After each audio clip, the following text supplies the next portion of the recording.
Bonjour Brigitte, bonjour Philippe. Bonjour Aurore. Quel joli prénom. Oui. Merci beaucoup. Bah oui, c'est vrai, c'est joli. Mm. Et vous possédez aussi des jouets, je crois, hein?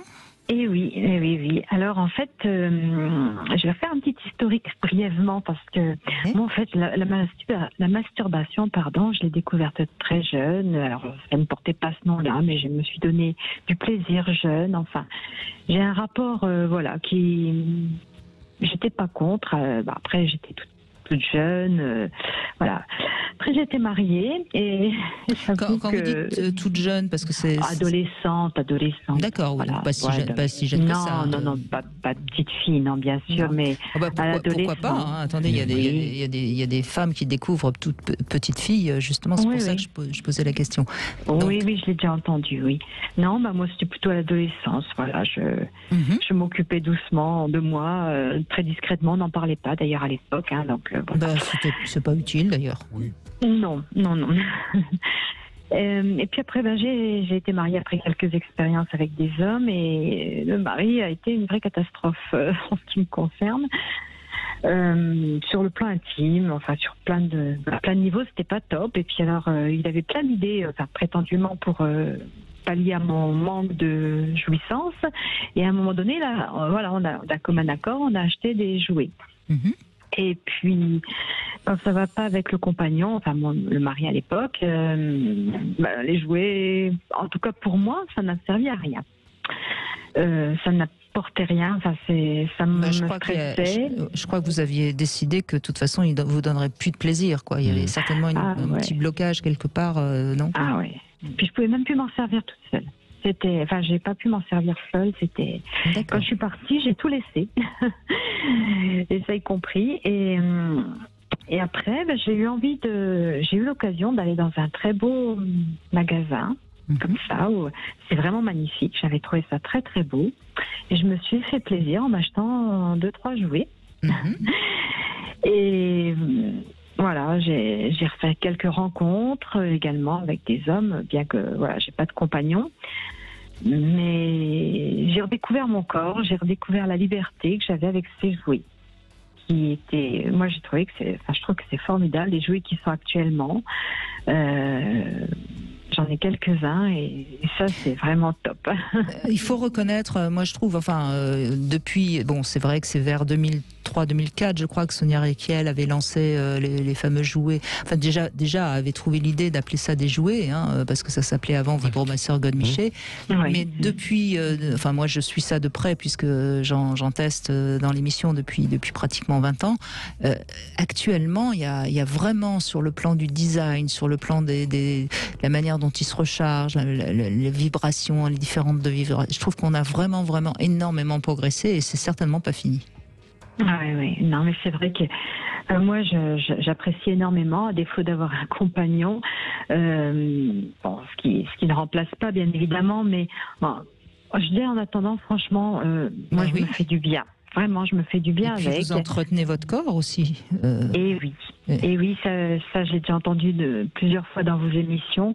C'est vrai que tant que vous n'aviez pas mis les mots sur cette fonction thérapeutique, comme dit Philippe Arlin aussi, ça ne m'encourage à continuer comme ça. Bon, en ce moment, les rencontres, c'est juste pas possible. C'est compliqué, Oui. Mais écoutez, voilà, en attendant, moi, j'apprécie d'avoir ces jouets pour adultes et voilà, à côté, je me fais faire de temps en temps un massage aussi. Enfin voilà, je m'entretiens comme ça avec ces options qu'on a aujourd'hui. Je ne sais pas si vous le faites, mais j'en profite pour le rappeler. Vous utilisez les jouets à la fois de manière clitoridienne, mais également de manière vaginale. Oui, pour entretenir justement la tonicité de la paroi vaginale. Ouais. C'est vraiment un objet qui nous permet d'aller stimuler une zone qui est déjà pas forcément facile à atteindre. Alors c'est pas non plus compliqué, mais c'est pas forcément facile. Et là, l'objet, il est vraiment ergonomique dans le sens qu'il est vraiment adapté à la forme. Il va dans tous les recoins, il y apporte des vibrations, des stimulations, et en plus vous faites votre entraînement physique et vous prenez du plaisir. C'est quand même le sport rêvé. Ah oui, oui, puis je fantasme aussi, donc je rêve avec. Et vous avez raison, ça c'est important aussi. Il ne faut pas que ce soit quelque chose de mécanique, enfin il ne faut pas. J'aime pas cette expression et je ne devrais jamais la dire. Mais c'est mieux si en effet, en plus vous fantasmez Aurore. Bien sûr. À ce moment-là, vous vous laissez emporter et ça va un peu plus loin que simplement l'utilisation mécanique. Et en plus... Pour terminer, il ne faut pas qu'on oublie ça, c'est qu'on ne fait pas que d'entretenir cette partie-là de notre corps, on entretient aussi la fonction plaisir dans notre cerveau. C'est-à-dire qu'on ne naît pas avec une fonction, en tout cas on n'est pas tous égaux, cette fonction n'est pas forcément développée, et plus on augmente nos sensations, plus il y a une facilité à y accéder, parce que c'est là-haut que ça se passe aussi. Donc c'est entretenir la tonicité au niveau du corps, mais c'est aussi maintenir cette zone de plaisir, cette zone de ressenti pour y avoir accès encore plus facilement la fois suivante. Oui, pardon. Allez-y, Aurore. Non, j'apprécie ce que vous dites parce qu'en fait, oui, on vit soi-même des choses sans forcément mettre des mots sur tout ça. Et c'est vrai que vous avez bien formulé la tête, le corps. Oui, c'est très très juste ce que vous dites. C'est très beau. Merci. Je vous en prie. Et je vais faire le parallèle que fait souvent Philippe d'ailleurs avec la nourriture. Moins on mange, moins on a faim. Et plus on mange, plus on a faim. Oui. Et c'est pareil avec la masturbation. Plus on se fait jouir, plus on a une facilité à se faire jouir. C'est une sorte d'habitude que le chemin du plaisir se trouve, quoi. Voilà. Il faut se familiariser dans le sens où il faut trouver une place dans notre cerveau pour cette zone qui est la zone du ressenti du plaisir. Elle va pas arriver comme ça parce que juste un jour on a décidé que. Et je le dis aussi à toutes les femmes qui ont des difficultés à avoir du plaisir, il faut aussi qu'elles passent par un entraînement personnel et qu'elles n'hésitent pas, non pas à rechercher le plaisir quand elles le font, mais à être dans quelque chose d'un peu mécanique au début, mais c'est quelque chose qui va faciliter pour que ce plaisir finisse par exister et prendre sa place. Il faut de la persévérance quelquefois et elle paye toujours. C'est vrai qu'il y a des jours, c'est pas quotidien parce que voilà, avec un objet, malgré tout, non, mais ça c'est quand même pas comme un homme. Hein, ça n'a pas besoin d'être quotidien non plus. Hein. Après, chacun trouve son rythme. Hein. Il y a pas. Oui, mais ce qu'il y a, c'est que je voulais juste dire qu'effectivement, il y a des fois, je me dis, oh tiens, ça fait quand même quelques jours, des fois une semaine, je vais allez. C'est peut-être rouillé, il faut aller voir. Et voilà, c'est ça. Il faut enlever les toiles d'araignée. Hein, c'est ça. C'est vrai, c'est tout à fait ça. Donc, oui, j'essaye, c'est quelque chose qui est dans ma tête, dans ma chambre, dans mon corps, dans mon lit, voilà. Mais sincèrement, je vais donner des chiffres parce que je sais que les gens aiment bien avoir des chiffres. Si vous vous masturbez 2 fois par mois, déjà, c'est bien. Hein, il y a pas. Alors après, si c'est tout, non, mais tant mieux si c'est plus. Voilà, et c'est pas grave si c'est plus, voilà, tout simplement. Mais je pense que 2 fois par mois, ce serait Mais prenez votre temps. Évitons les masturbations où juste on n'a plus le choix, donc on le fait pour se débarrasser de ça. Et ça, je l'entends trop chez certaines de mes patientes où leur masturbation, c'est vraiment pour s'en débarrasser. Ce que font beaucoup d'hommes aussi, et d'ailleurs, les expressions l'illustrent très bien.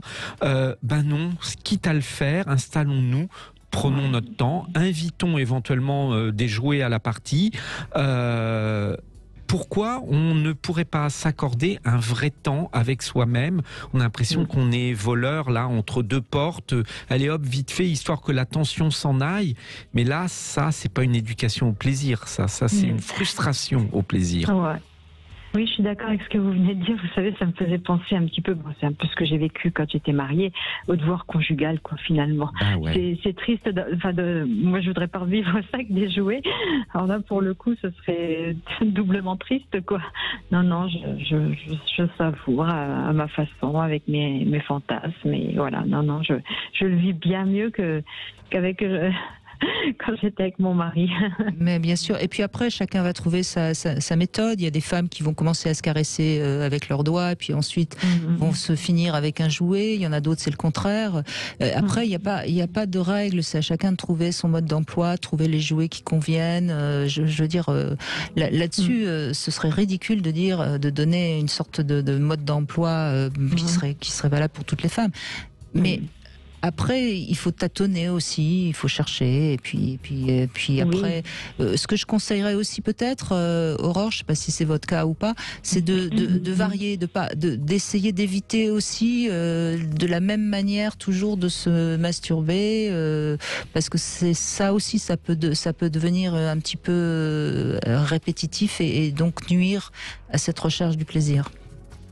Oui, c'est possible. C'est vrai que j'en ai un qui me convient bien plus que les autres et c'est vrai que on a le droit d'avoir son préféré. Mais il faut aussi se donner le droit d'essayer et pour ça, il n'y a pas besoin d'acheter des sextoys chers.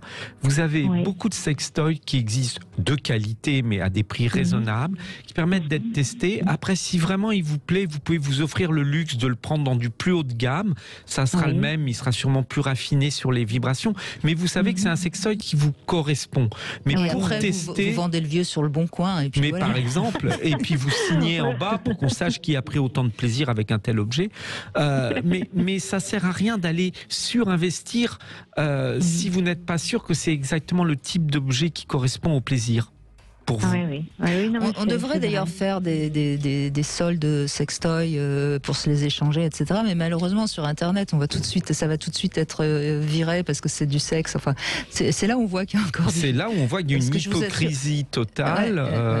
Moi, je suis sûre que quelqu'un qui lance un site d'échange d'objets intimes, il va fonctionner. Ça marche pour les petites culottes. Pourquoi ça marcherait pas pour les sextoys? On n'échange pas nos petites culottes. Ah bon, mais si, mais on nous les vole. C'est sur des trucs fantasmatiques. On nous les vole, nos petites culottes. En